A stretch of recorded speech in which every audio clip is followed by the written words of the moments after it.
Hi guys, it's Keisha here again at beautifullyflawedfitness.com. If you haven't checked out my website, hop on over there and read the new latest blogs that I've been posting. You'll find content about living healthy, mom life and fitness, nutrition, meal planning, and a whole bunch of great stuff like that. So hop on over there and check out the content. Today this post is going to be about Loi Krathong. We just celebrated it over here in Thailand. You can see these lanterns behind me. Loi Krathong is the festival where you let things go. It's like the Disney movie Tangled, where everybody lights the lanterns up in the sky. And over here they also make little boats out of leaves, banana leaves and flowers, and they float them down the river. And the whole point is just to let things go. And so I thought I would talk about that because I have found in my own life there have been so many things that I need to let go, and one of them is this internal argument that I have with myself that I'm not good enough.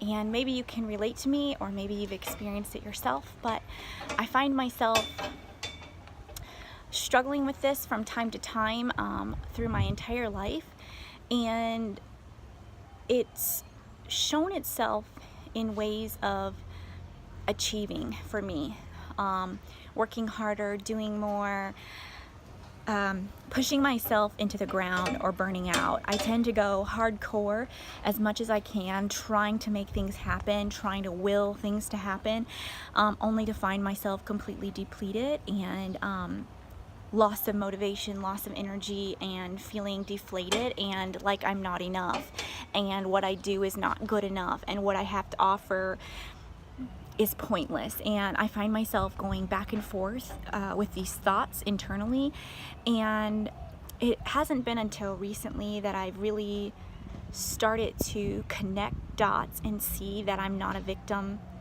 in this scenario. I'm not a victim of my thoughts, that I actually literally have more power than I ever imagined in creating the thoughts that I want to think, and seeing my value and seeing my worth. And one of the ways that I have been growing in this area is through journaling.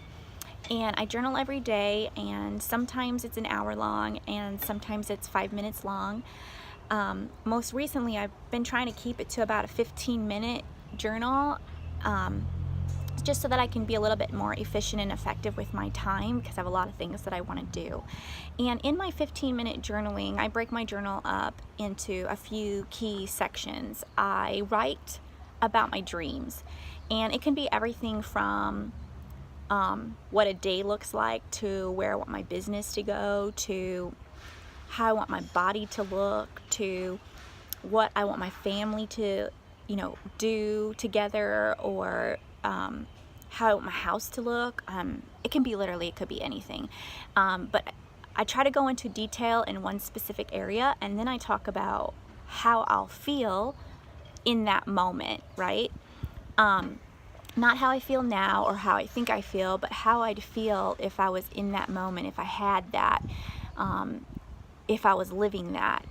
And then the next thing I do is I ask myself, what is one tangible, actionable step that I could take today to get me closer to that dream or that goal?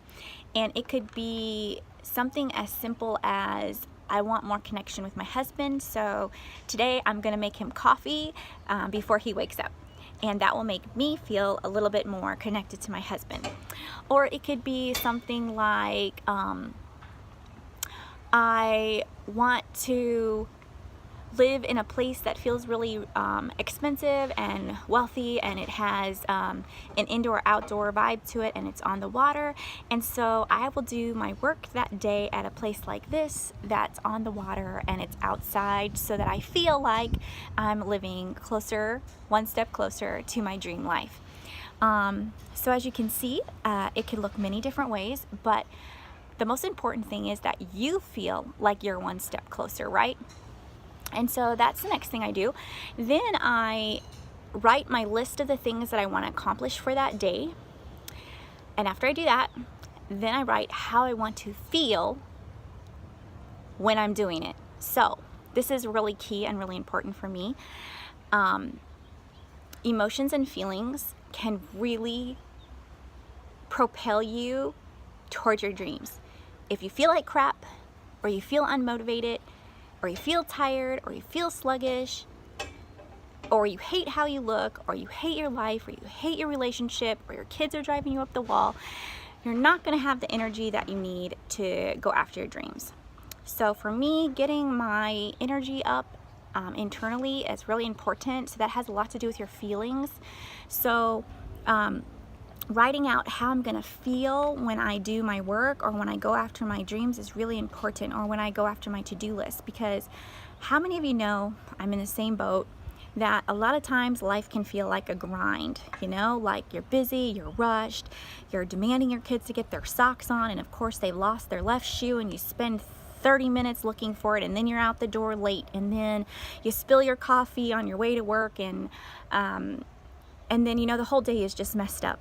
You know, like it just seems to spiral out. And also you can start beginning to feel like everything is hard, that it's all an uphill battle, that you're walking up this, you know, never-ending challenge, and it just drains the life out of you. You hit the bed tired, and you wake up, you know, just trying to brace yourself to survive the next day.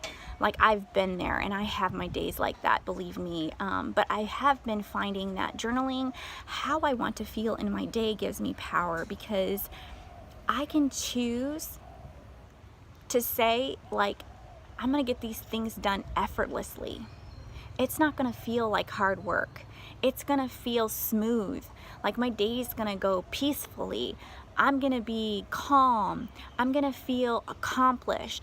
I'm gonna be proud of myself. And when I write those things down, I remember them as I am going about my work, and it has made a huge impact on how I feel as I'm checking my to-do list off through the day. And then finally, at the end of my journal, I am always writing what I'm grateful for and what I'm thankful for, and it just helps center and ground me.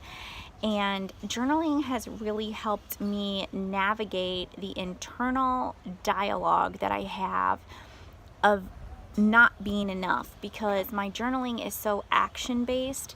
It doesn't give me time to sit in my head and mope or be sorry for myself. It gives me practical ways that I am accomplishing things and going towards my goals, which has really helped me get out of my funk. So if you want to know more about journaling and how I journal, leave me a comment. Or if you do journal, let me know what you journal or how you journal. Leave a comment about that too. And then lastly, can you relate to me? Do you struggle internally with the dialogue you have in your head? Have you ever felt like you're not enough? And what do you do to combat those feelings?